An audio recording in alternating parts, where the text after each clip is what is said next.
Thanks for tuning in. I'm Darrious Hilmon, in for Andy Zopp, and this is Chicago Newsroom 2.0. On the roundtable this week, we'll discuss the ongoing turmoil in City Hall as the 2024 budget gap has widened and the revolving door on the fifth floor continues with the most recent departures of Chief Operating Officer John Robertson and Transportation Commissioner Tom Carney. I'll sit one-on-one with Cook County Commissioner Donna Miller discussing the county's first ever Doula program.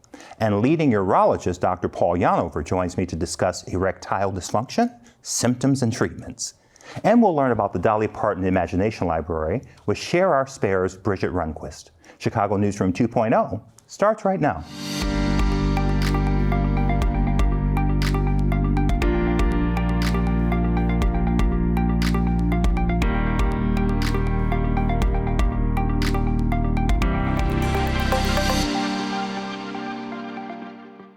From top-level exits to growing budget challenges and new ethical questions out of Springfield, it's been a turbulent stretch for the Johnson administration.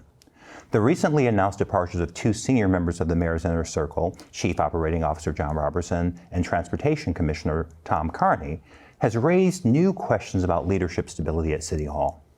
Meanwhile, we learned that Chicago ended 2024 with a $161 million budget deficit, a troubling number that adds pressure as the administration begins planning for 2026.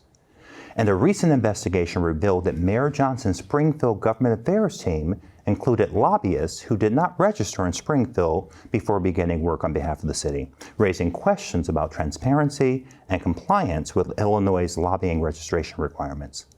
So what does all this mean for the mayor's agenda, his relationships across government, and the confidence of Chicagoans in their leadership? Joining me to unpack it all are the roundtable regulars and really smart people, Watis Gathings, co-founder of Just Act Partners, Sufjan Sohail, chair of the Cook County Commission on Human Rights, and the indomitable Matt Johansson, the other co-founder of Just Act Partners. One and all, hi family. Hello. Listen, I want to begin our conversation as we root for the success of the leaders of our city. That is goes without saying. It is also reasonable to look at what's happening right now and maybe pose some questions, have some conversation, as we know so many folks in the community are. So let's begin with the most recent departures from the city. Robertson and Carney. What message do these departures of key department heads say about the internal dynamics of the Johnson administration, if anything? Sufjan, I'm going to start with you. Thank you. Well, first off, people leave for so many reasons. I've left jobs because I wasn't feeling great that morning and I wanted to explore new opportunities. Fair enough. And I know with Robertson, he left to join the Obama Foundation. So greater opportunities come, you want to change, you want to grow. But I think following the number of people who've left senior government of the city, it's alarming. We're seeing some patterns. Why are all of these people, the large number of people? I think this mayor has heart. I think he's on the right side of a lot of issues. He's supporting our immigrant communities and vulnerable communities. But when you don't have your house in order sometimes and people are looking for ways to exit, I think that raises some flags. Watis, what say you? You know, we talk about our mayor a lot in segments, and I think that all of the criticism that we oftentimes provide is fair, but I think Sufjan's right. Transitions happen. I mean, it's never ideal when major transitions happen at the same time with two key and critical roles. But I do strongly believe that, the mayor has a right to restack this team, and people have the right to grow their careers and have opportunities. Now, I do think that, given John's role as chief operating officer and how critical that role is, many transactions in the city can't happen without someone being strong at the helm. So I do think that, backfilling a job like that is critical, and hopefully there was some thoughts around succession, but frankly, people are going to rotate and move around. Thoughts, Matt? No, I agree. It's hard to tell from the outside, knowing exactly what these mean. No, it's an important moment. That's what it says to me. Yeah, and I think the bigger issue, it's when it becomes a feature and not a bug. And I think no matter what you feel about the administration, the facts, for those of us voters, looking in from the outside going, this feels like a lot of folks making new choices happening at once without clear transparency on the plan to replace them. So how, you just talked about this with the COO, how does specifically these two key departures impact some important projects that are on the horizon for the city? I mean, we have a lot happening in the city. I think that we've been able to win on several key things that's been shopped federally. Quantum's a great example of that. That doesn't happen without a strong chief operating officer to give, folks like the quantum leaders confidence that the transaction will go through. And I think John and the team did a great job at that. So I think more than anything, I think, while it's important that the mayor takes time to replace the role with the right talent, I do think there's a level of urgency needed to make sure our neighborhoods continue to make progress. One of the beautiful things about, having John in that role was his commitment to the south and west sides of the city who are most disinvested. And we know when things get hard, things in the city still will happen. But unfortunately, it's the south and west sides that has the most brunt of that impact. And so the longer we take to backfill it, the more we start to lose on things that matter the most. Yeah. Going to transition us to another challenge that the city and the mayor's administration specifically is dealing with right now. We ended the 2024 budget after the final counts about $161 million in the red. This has to raise questions. I mean, deficit should raise questions, but how much of this is a structural, long-term structural issue versus one-time overspending or revenue shortfalls? And I'm just going to toss it out there. And what should be the takeaway from Mayor Johnson's administration as they head into 2026? What about what we've learned from this should impact what they're willing to do that they may not have done before, or stop doing that they may have done before? Listen, one of the things I really respect about the mayor is him keeping his commitments around trying to bring critical amenities and resources back to communities that need it the most. I think when you look at the budget, clearly it's a structural issue. I mean, we haven't had a balanced budget since the early 2000s, and that Mayor Johnson was not our mayor in the early 2000s. So I do think that we have to think through, what kind of has caused these issues. The bottom line is we have more going out than what's coming in financially. And so there's a tough decision he's going to have to make. He either can piss off or make a large population of people mad by cutting and increasing taxes, or you cut critical services that he promised not to cut. So there has to be a trade-off some kind of way. I don't know what the right answer is, but I do know that when you start cutting services across the city, the neighborhoods that are impacted the most are the ones who cannot afford any more deficits. And so I do think that he has a very tough spot to be in to make a decision around what does he do to balance the budget, but we should not be fueled with politics and believe that he's the first mayor that hasn't balanced the budget, because there's a problem long before him. Yeah. And I do think that he's dealing with the aftermath of the pandemics. Businesses have not returned back to the district at the same level. There are so many things impacting tourism and other things that I think we have to be fair and understand how we got here. And the problem started long before Mayor Johnson. Yeah. And I want to not even devil's advocate, but you hear folks say, but you're in the seat. Sure. So understanding all those things, it has to be a yes, and that can't be the only answer, that this has always been the case. Yep. So what does the mayor have at his disposal to begin addressing this myriad of issues and challenges? Because it sounds like we have not a slush fund, but a rainy day fund, and that's sort of fully depleted at this point. So it's gone. It's gone bye-bye. So I'm going to look at you right now and say, let's offer our city some advice. What would you be looking at from your vantage point as you're dealing with the 2026 budget in a city with structural issues, with all of the issues coming from national? How do you go about it? Yeah. I think it's far easier to look at what is not at your disposal, right? Just a clear, consistent, supportive federal budget. Right, and you think about the cuts that are coming and the way that the supports that the city once expected has no idea what to expect, right? And kind of the hamstring there. And you're going to see this conversation not just with the city, but with the state as well. Same conversation coming down. So I think the most important thing for this administration is to be upfront on kind of what it will and won't be able to take on, right? Because again, this is not of Mayor Johnson's doing. That's not of this administration's doing where we sit. So it's not going to be turned around. Like, as long as a problem it took to create the problem, Yeah. it's probably going to take that, if not longer, to get out of the problem. I think about 400 years of something that we're dealing with right now and still haven't I wonder addressed. what But that continue. is. I wonder what that digress. is. Yes. Right. So what's this bite going to look like? Yeah. Right. Can you give appropriate context that will give people trust and understanding of what you're going to do this time and why? And here's the other thing. From just watching with this current budget, the challenges the mayor faced, some would say self-inflicted, some were, with city council and unions, which are incredibly important. And I share his view of being a strong proponent. But how does he manage? I think we had this conversation months ago. It's almost as if whatever wall he goes to, there is a big boulder going, but not here. How does he find his way through here, Watis?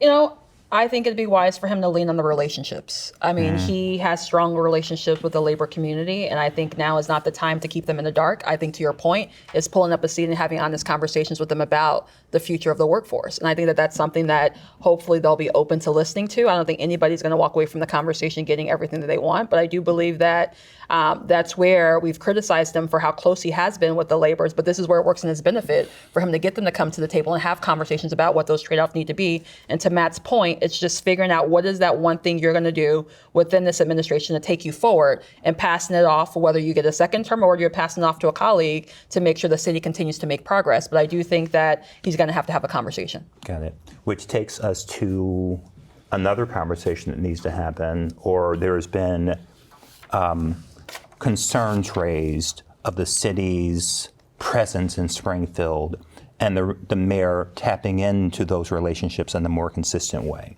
And recently, a Tribune piece, I believe it was, found that the Springfield team had some lobbyists who have drawn some ethical questions. And some would also say that the mayor's response, his team's response, has not done a whole lot to quell those concerns. I'm not terribly well versed on lobbying and all of those things. How did this happen? How is it possible that there was a team lobbying who did not have the approval to do it? How would that happen in an administration like this? I mean, what I can think of is he brought on some people and they didn't take the time to cross all their T's and dot the I's, and not saying that that's okay, but that's what happened. And what they should have done is take a step back and, hey, what is everything that we need to do in order to do this the right way and be transparent? And I feel they either rushed into it or they brought in the wrong people who just weren't fully mature enough to execute this work that they're supposed to do. Yeah. But I think that shows part of the administration's problem is bringing in maybe not the right people to fill some of these roles, and people who aren't going to take the time to do the due diligence that they need to execute effectively. Yeah. And is it fair to say that sometimes, from what I'm watching, I'll just give my own opinion here, the response to the mistake is worse than the mistake itself? Yeah. Is it fair to say that the city's leadership could benefit from just taking a breath? And while, yes, there are attacks coming, we won't be precious, there are folks who are not rooting for you the way that we are. But the response to this specifically felt like a game of whack-a-mole. Yes, but it's a catch-22. This sort of happened. Instead of just going, listen, we're still sort of new at this. We have great intentions, but we're still sort of new at this. And my follow-up question from that becomes, what does that say about the city in Springfield from the very leaders who they have to go and pitch for this city and advocate for this city and be evangelical for this city? What does it say when this happens so publicly and then the response is convoluted at best? Matt? Yeah, it says that the response was as sloppy as the mistake on the front end. But I would also say we live in a day and age where ethics are not at a high stake. You look at Washington and tell me what's fluid. Very. Yeah. Yeah. We live in a time where this is unprecedented, Yeah. what is happening. So quite honestly, I find it really hard to get up too much concern either over the mistake, and it was a mistake, right? And the response, quite honestly. I just think it's yet another example as to how those around the mayor has to make sure these things are better governed, right? I think on both fronts, the mistake and the response. I think that the mayor has a big job leading the third largest city in our country, and I don't think that making sure lobbyists are appropriately registered is top of his list, and it shouldn't have to be. But I do think that he also has to acknowledge that there's a lot in front of him, and just owning this mistake savvily and putting it to bed would have been the right thing to do in order to move forward. But Matt makes a strong point that we don't live in a world right now where ethics matter, and not to give the mayor a pass on that, but I do think that it just speaks to people's inability to understand governance and compliance, and lobbying is one of those areas where our city and many agencies have to be regulated. Yeah, so I think that's where we're going to leave it for now. I'm telling you, thank you all for this. I trust that our viewers get as much out of these conversations as I do. There's no easy answers here. There's no right, well, they're sometimes right and wrong, but as we said, it's fluid. And in times like these, I do things today that I wouldn't have done 4 years ago. Out of necessity and just the world changing. So continuing to give our leadership grace, but again, in FAFO season, accountability is one of the most loving things we can do. So with that said, Matt Johansson, Watis Gathings, Sufjan Sohail, thank you all for the gifts, sincerely, of your leadership and your talent and your care for this city that we all love so much. Thanks for having us. Thank you for having us. I trust I'll be having, and Andy will be having you back again and again and again. So thank you. On the other side of the break, I'll be joined by Cook County Commissioner Donna Miller to discuss the county's first ever doula program. Stay with us. Hi, I'm Darrious Hilmon. Joining me on the next edition of In the Arena, the Inspector General for the City of Chicago, Deborah Witzberg. Take a look. I'm a true believer in the power of government to do good. We owe Chicagoans a better government than the one they've gotten. Join the conversation Tuesday at 7 p.m. on CAN TV 19 and streaming on cantv.org and the new CAN TV Plus app.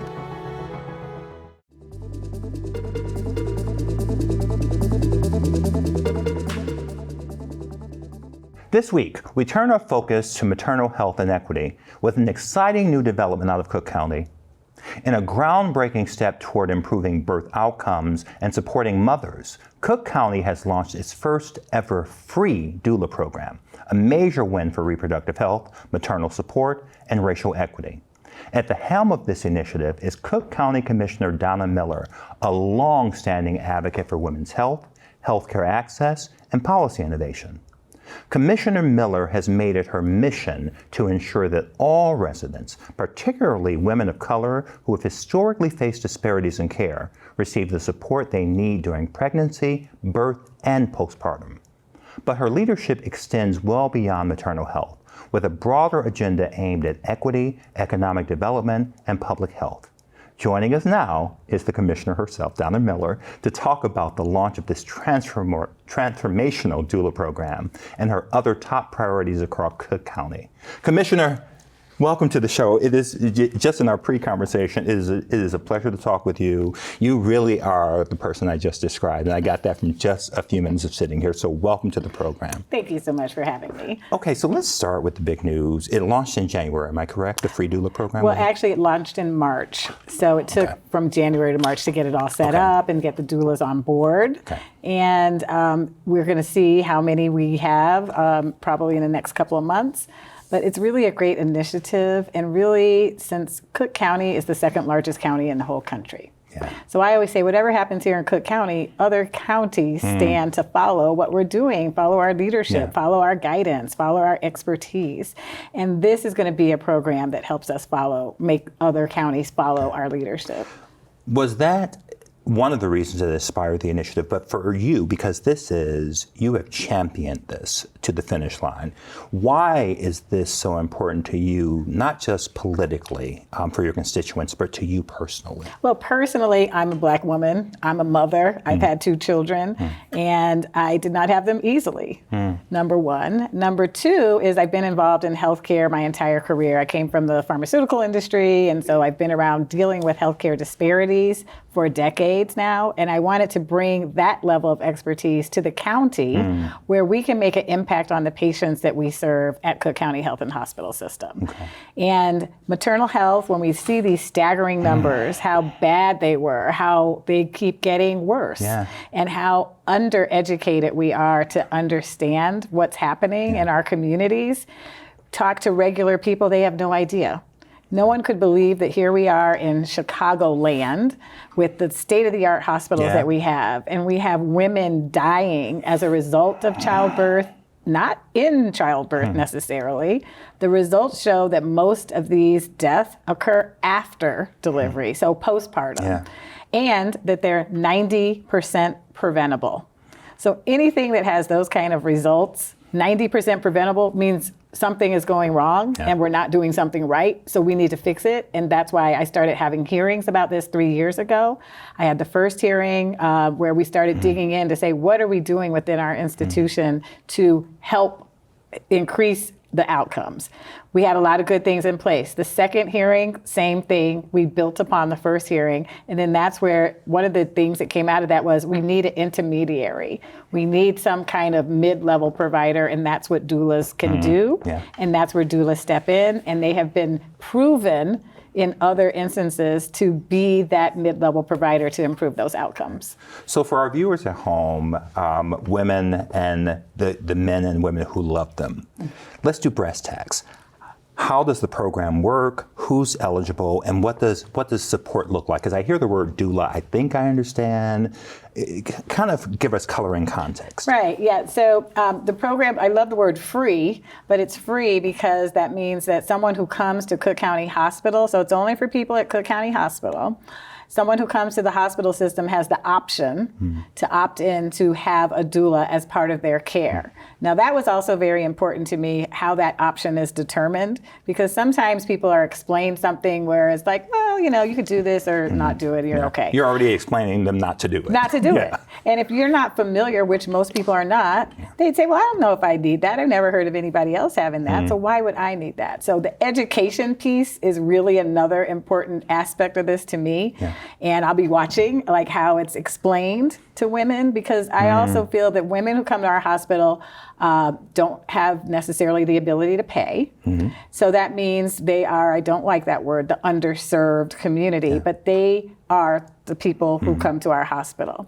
Just because they're in that demographic does not mean they don't deserve high quality health care. And this is part of that. So that doesn't mean we also explain it to them in a way that doesn't give them the decency or the explanation to understand it. Like, oh, well, you might not understand what this means. Well, give me a chance to understand it. Walk me through it. Right, Go give slow. me a chance to understand it. How about that? And the doula program is available at any stage of the pregnancy. So you could have one the entire pregnancy and postpartum, mid or just postpartum. But now, I'm not a doctor, so I have to make that caveat. I'm not a doctor, I'm not a healthcare provider, but I've been studying this long enough that I feel that how you present it to someone, why wouldn't they want it from the very beginning? So we want them to have it from the very beginning, because that's what's going to give us the best chance for the best outcomes. And we can talk about this over and over. If anybody just Googles specifically Black maternal health, the numbers will break your heart. And when you say things like 90% preventable, you almost, I appreciate your intentionality, but the fire and passion, because then we should not be seeing these results. That means something in the system is not supporting these incredible human beings and the lives they're bringing into the world. And we know that Black women in particular face higher rates of maternal mortality and complications. How does having a doula in its way support stemming that tide? And I think that we're also fortunate that within the hospital system, we had doulas already working in the hospital system in other roles. And so now they've been able to come out and say, okay, you know, I'm already a doula. And so now they've lended their expertise to the doula program. But how do they impact it is that doulas are kind of like another set of eyes or another set of hands or another set of ears. When you're in the doctor, everyone knows we go to the doctor, they say all these things, you might have missed something. Here's someone who's paying attention to everything. And everything matters in these instances. That's why we have this high rate of mortality, because something gets missed. The miracle, I've said this to folks, the miracle that is a woman's body creating a host community for a child that is by design taking from her. Right. It is the miraculousness of that happening. So to have all the supports in place to support that miracle, as you're talking about this, it just makes such sense. It makes such sense. And also, every woman you talk to, everyone had something that they're, you know, I wouldn't say a huge complication, but some kind of complication. And so I really see this as kind of like, and I don't want to use this in a glamorous way, but our Me Too moment, like, because when the Me Too moment came out, everybody said, oh yeah, that happened to me too. Yeah. Same thing. Every time you talk to someone about some maternal morbidity type of consequence, oh yeah, I had preeclampsia. I almost died. Oh, my baby was in the ICU. This shouldn't be a normal conversation, but it is. Yeah. Every time I talk to a woman, someone says, oh yeah, remember, I almost died with my second child, but my third child, it was great.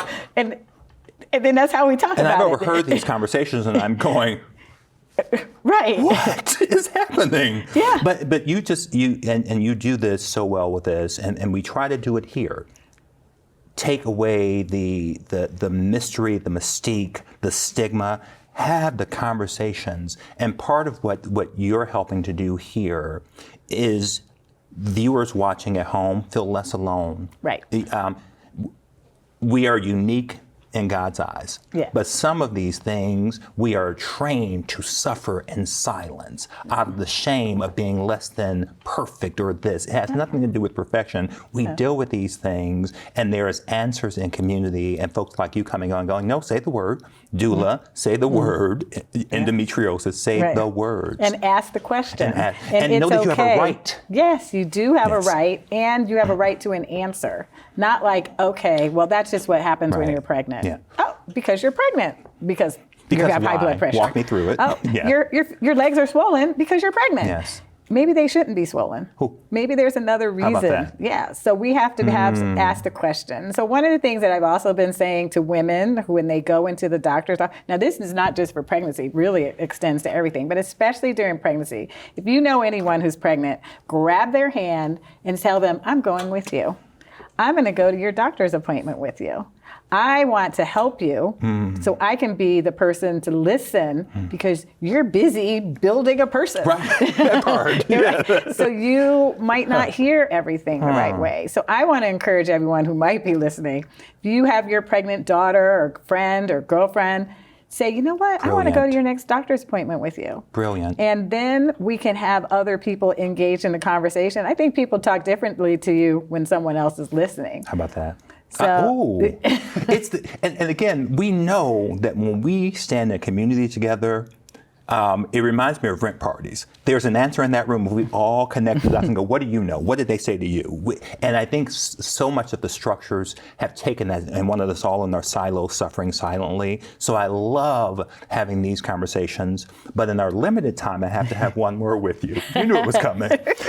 You recently, Madam Commissioner, announced the formation of an exploratory committee to consider a run for Congress in Illinois 2nd District, a seat currently held by Robin Kelly, who has announced she's running for Dick Durbin's soon-to-be former seat. Yes.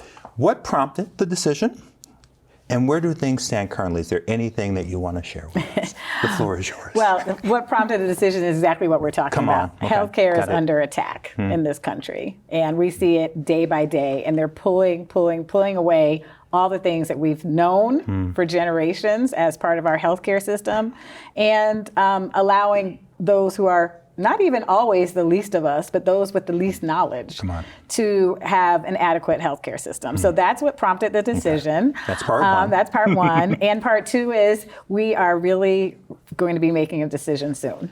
This is important. This is an inflection point, and we all must stand in the gap together. Yes. So whatever your choice is politically, I want to just thank you personally for caring about this community in a way that's authentic and true. So thank you for that. okay. I appreciate it. That's all I have for now. Thank you. Commissioner, Yes. thank you. It's a pleasure. Okay, All right, great. we'll have you back. Yes. Okay.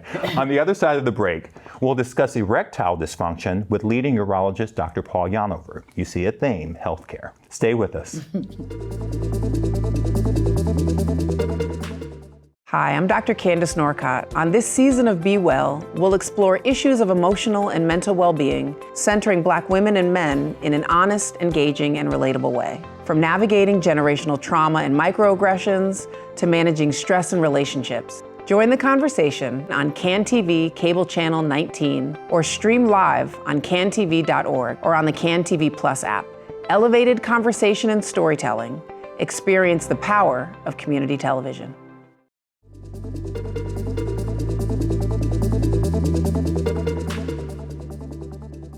And now we tackle a health issue that affects millions of men, but is often left unspoken: erectile dysfunction.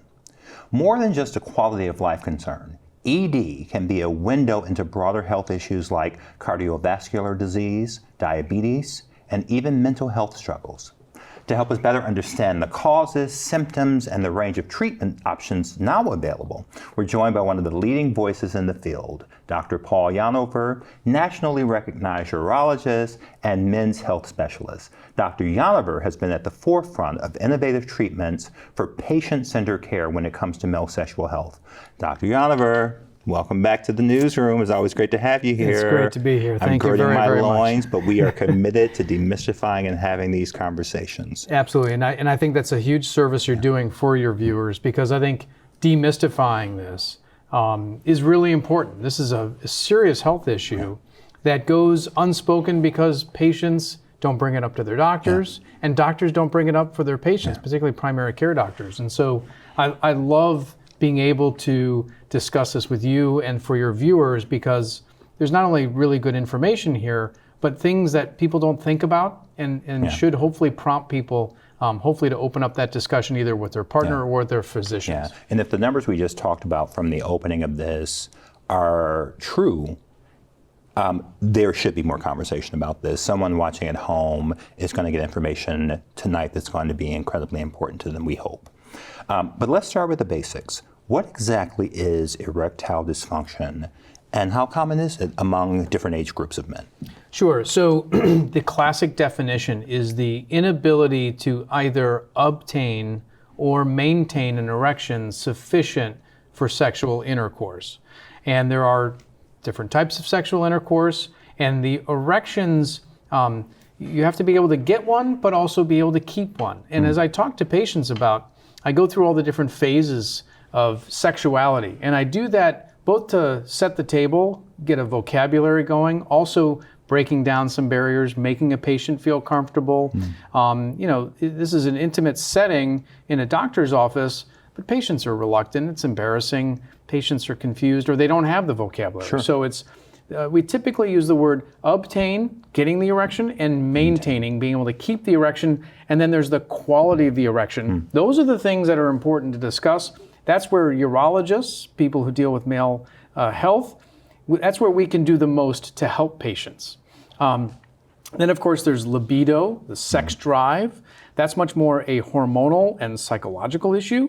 And then there's orgasmic issues. And as I said, I take patients through the sort of sexual arc so that they understand what we're talking about, and then I start probing and asking the questions to elicit that from the patient.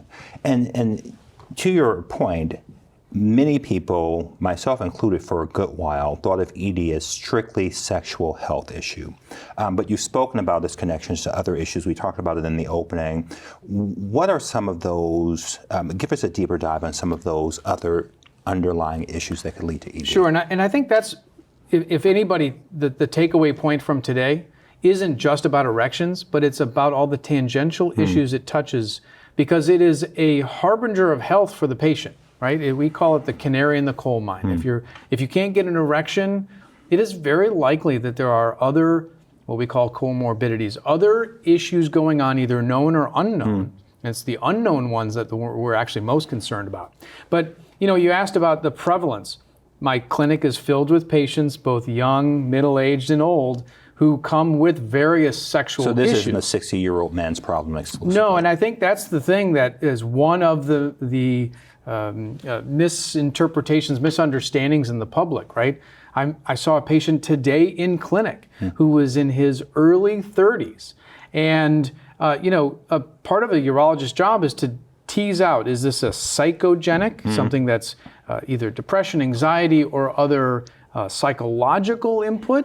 Is it a hormonal issue, such as low testosterone? Is it a thyroid problem or other hormonal issues? Or is it other things like early onset diabetes or vascular disease? Now, this young man, we're still in the early stages of figuring this out, but when I have men in their 40s and 50s, particularly men who are smokers, they're overweight, they have hypertension, they have large waist sizes, they have high cholesterol, high triglycerides, they have... that impacts...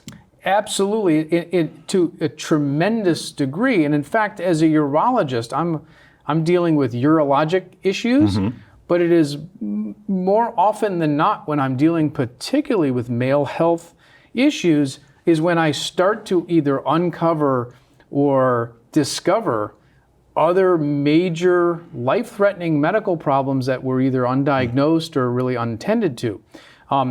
The penis is a vascular organ. In order to get an erection, you have to have neurologic intact signaling, but you also have to have the arteries open up and the veins collapse. And if you can't do that, that may be a sign that the arteries are not sufficiently flowing blood in. And if you can't do that, as I say to patients, listen, perhaps you have the same issues with the arteries that go into your brain and to your heart. I'm thinking that as you're talking. Absolutely. In fact, my biggest worry for my patients who are sort of mid-40s to mid-60s is that they have some occult or undiagnosed or silent cardiovascular disease. So I'm actually very aggressive when I'm talking to patients about talking not only about the more obvious things, smoking, weight loss, blood pressure control, sugar control for diabetes, but I start asking about family history. Because it is not uncommon that I find patients who have a strong family history of heart disease, and I end up screening them and finding significant cardiovascular disease that went undiagnosed. And as I say to them, as I said earlier, if you can't get blood flow to the penis, you may not get blood flow to your heart. And so my penis could have saved my life. Absolutely. And it's not uncommon that that occurs. So let's talk about the range of treatment options available now, from devices to surgery. How do you go about determining which treatment or suite of treatments work for which type of patient? Well, the first thing is to do a thorough history and physical exam, uncovering all the issues we just talked about, and controlling diabetes and blood pressure, getting a patient to quit smoking. That's key and a cornerstone. But once we determined what's going on, you always want to go from most conservative to most, and work your way towards more invasive therapy. So the mainstay of erectile dysfunction therapy, most of your viewers, I think, will probably be aware of the oral medications, Viagra, Levitra, Cialis. They're very effective, they're very safe. There's a small population who shouldn't be on those medications, particularly patients with known heart disease or taking a medication called nitroglycerin. But there are two therapies that I use often for patients who can't take the medicine or if it doesn't work. If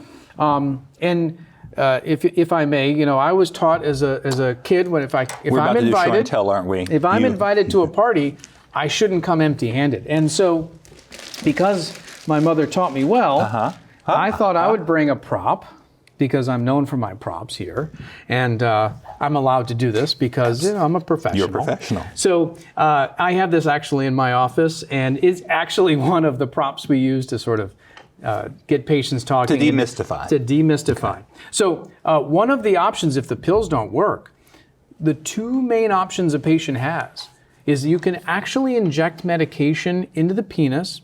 It's much easier than it sounds, and it's very effective for many of my patients. And it's life-changing, right? Because if the pills don't work, you still can get and maintain an erection for sexual function. And so what we do, I teach patients how to do it. You do it at home. You do it to yourself, or your partner does it to you. It's much easier than it seems, and I actually show patients in the office how to do it so that they can get over the sort of the fear factor. Sure. But you basically draw up medicine just like this very small needle. And in fact, many of these patients are diabetic, so they're used to drawing up medicines and having small needles. It's actually a very small needle. The patients inject, and I'll do it for the camera here, literally right into the penis, inject the medicine, remove the needle, and within 5 minutes have a very natural physiologic erection. And it restores sexual health for a lot of patients. It's really pretty amazing. How long does it last, and how often do I need to take the shot? A great question. So it just replicates the normal function. You get the erection, you have sexual intercourse of whatever kind. After ejaculation, the erection goes down. There's a couple risks with this, but at the end of the day, it's very safe. It can only be done once a day, and we tell patients no more than really 3 or 4 times a week. If this doesn't work, or if patients can't or won't be able to do that, there's actually a surgery that we can do to restore erection function. It's much more involved. It's the kind of thing you have to have a very motivated patient. You have to have a healthy patient, right, who can handle the surgery. But the important thing, I think, for your viewers is not to despair. Sexual health isn't just something that should be taken for granted. It is not just a quality of life, it's part of life. Yeah, and again, for better or for worse, for a man, it carries such, forgive any pun, weight. Absolutely. From my own personal experiences, when that is part of the conversation, it's such a core of what you believe anyway is your identity. It's difficult. So what advice would you give men who are reluctant to come in and have this very important but tricky conversation that brings up so much in us? Like, we talk about our manhood. Absolutely. So what advice would you give to a patient of how to even broach this conversation with their doctor? Well, I mean, everything you touched on is absolutely spot on. It is part of our identity. It's also very anxiety provoking and can be very triggering. So I would advise your viewers to open up the dialogue with their physicians if they're struggling, and that they can get a referral to a men's health specialist like myself. There are lots of therapies, but I think understanding they're not alone. There's a lot of men in the same boat, even young men. Yeah. And I think the other important piece is if you get it checked out, you may uncover some health issues that will be life-changing. But also we have a whole host of very effective therapies to restore not just your sexual health, but your identity, your manhood, and your sense of wholeness. Yeah.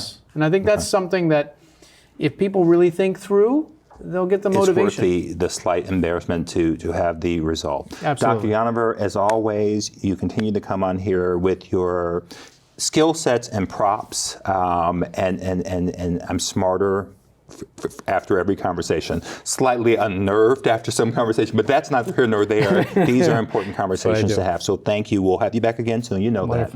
On the other side of the break, we'll talk about one of my most favorite celebrity humans, Dolly Parton. Stick around and hear why I love Dolly and the incredible work happening at Share Our Spare on the other side of the break. Stay with us. CAN TV is the lens through which Chicago's stories are told, harnessing the unifying power of community television. With CAN TV On Demand, immerse yourself in the richness of our city through exclusive stories and programs tailored just for you, connecting you to the heartbeats of our streets, the voices of our people, and the spirit that makes Chicago unique. Discover the strength of your community on CAN TV On Demand.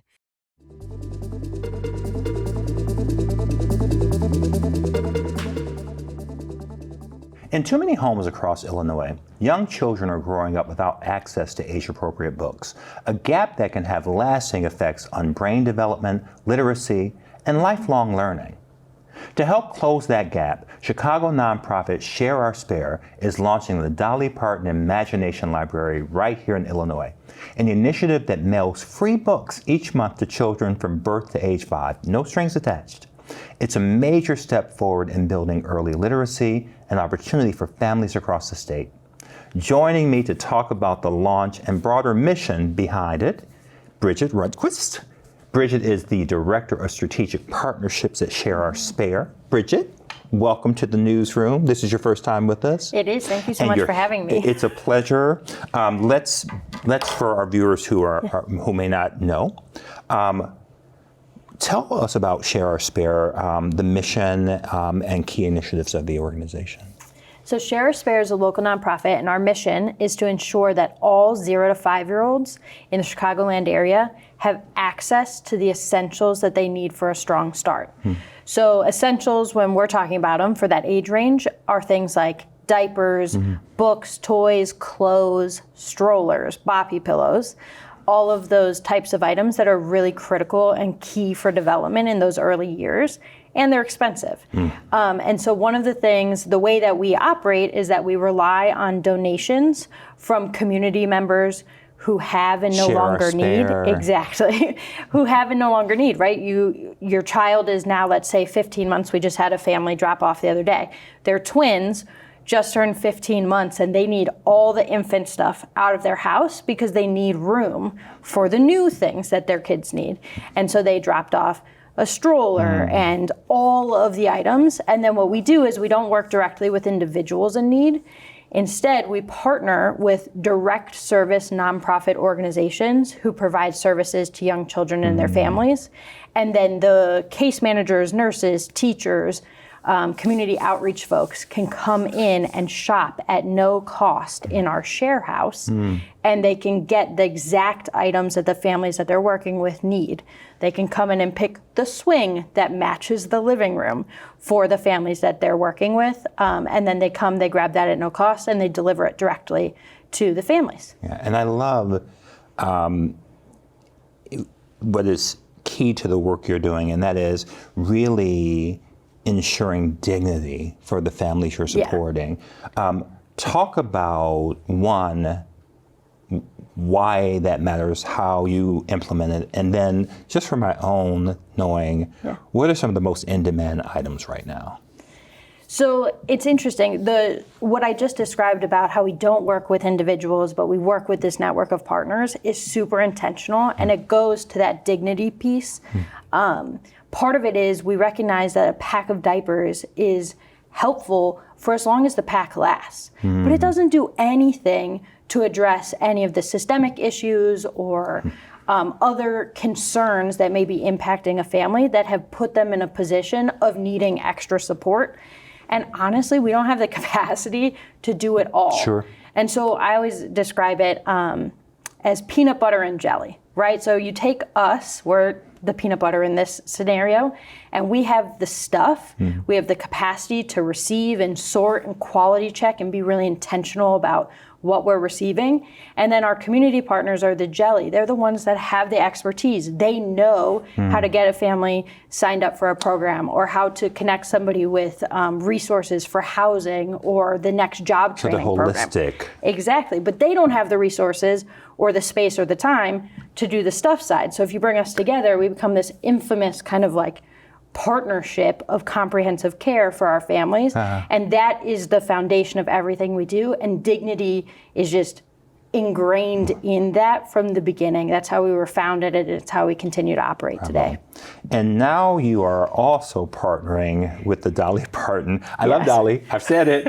If I've said it once, I've said it twice on this week's episode.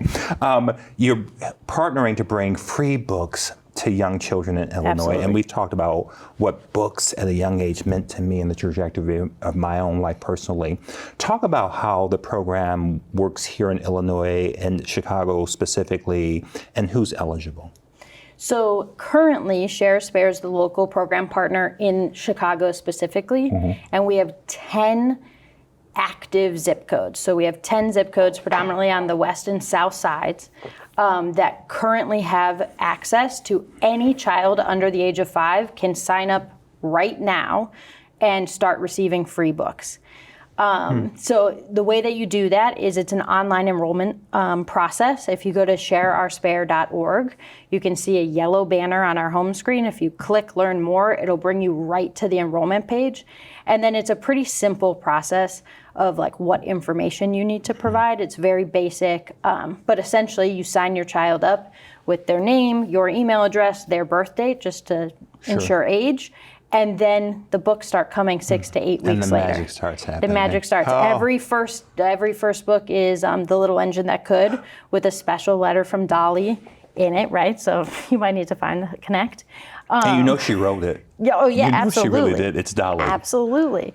And she chose that book, right? It's very intentional, The Little Engine That Could, the story in that. And then every month, all the way up until a child's 5th birthday month, they'll receive a book. Oh, so it'll be active readers so early in their life. Oh, that's brilliant.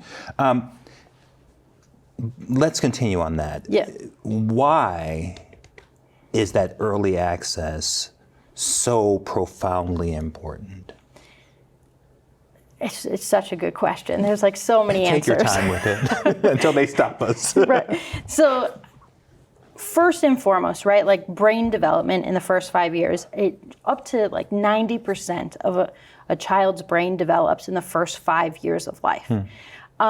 We know the research and data support and are very clear that children who have print literature at home have better literacy outcomes. It's one of the like predominant variables and factors compared against anything else. Having print reading materials at home makes a huge difference.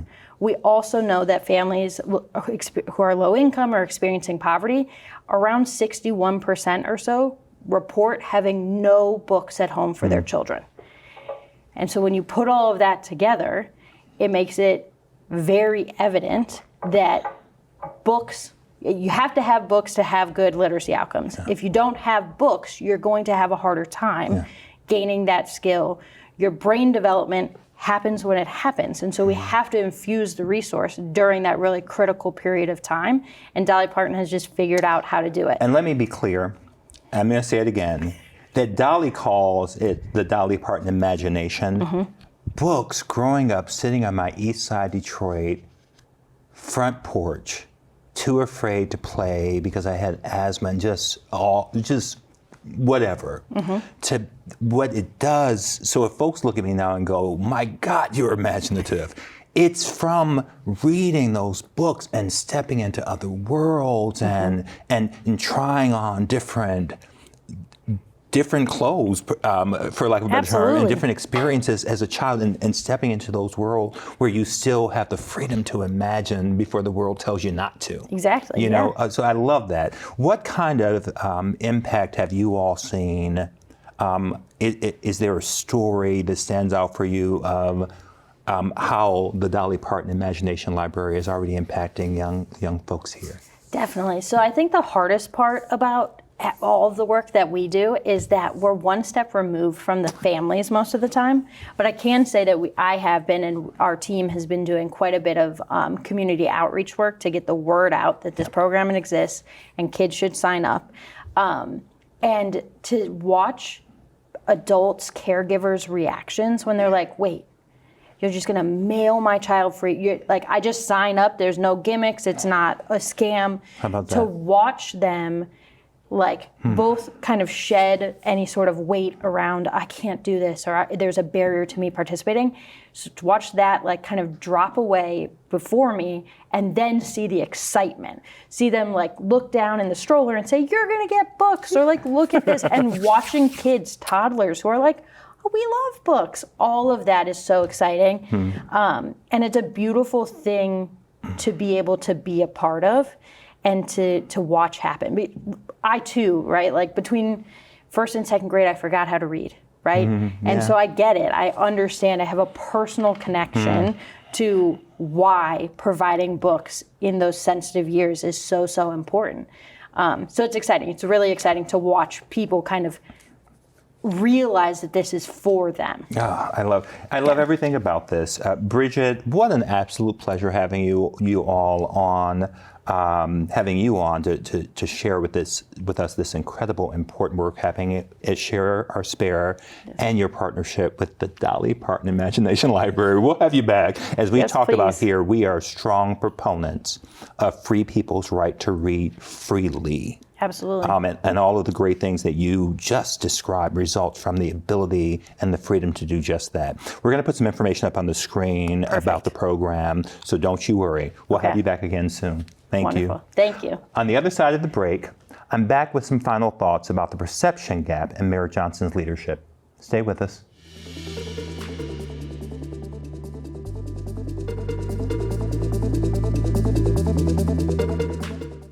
Every community has a story, a pulse, a voice waiting to be heard.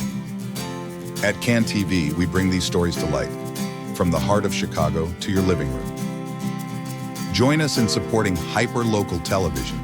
Your backing helps us cover what matters directly in our communities, unfiltered and upfront. Help tell the important stories of our communities. Become a program underwriter today.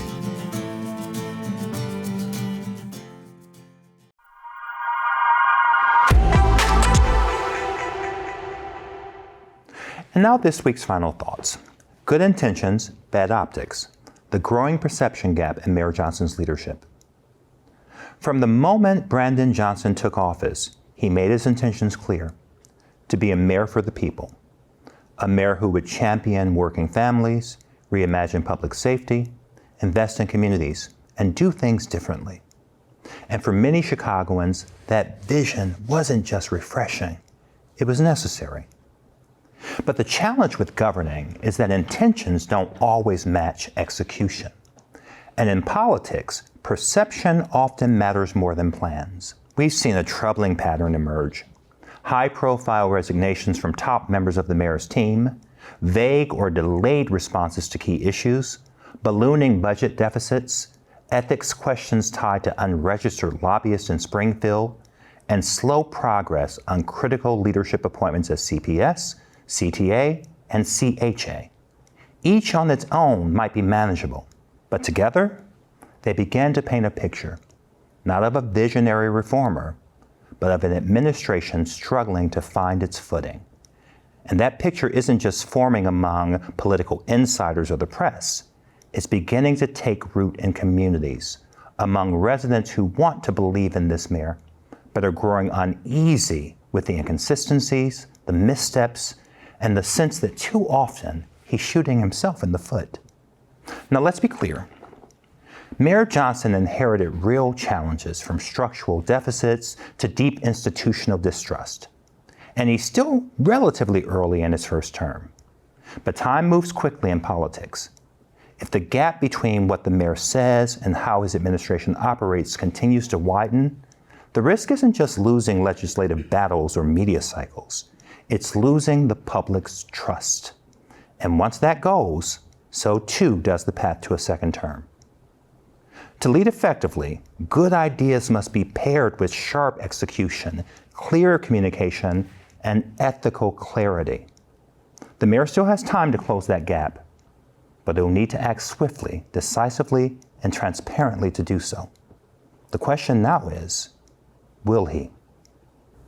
That's our time for this week. As always, thank you for tuning in, Chicago. Andy's back next week with an all-new Chicago Newsroom featuring roundtable regulars Hugo Balta, Adrian Segura, and Sufyan Sohel, along with a special extended conversation on the critical importance of protecting independent oversight with the Inspector General for the City of Chicago, Deborah Witzberg, Better Government Association's David Griesing, Union League Club of Chicago's Brian Boyle, and 47th Ward Alderman Matthew Martin.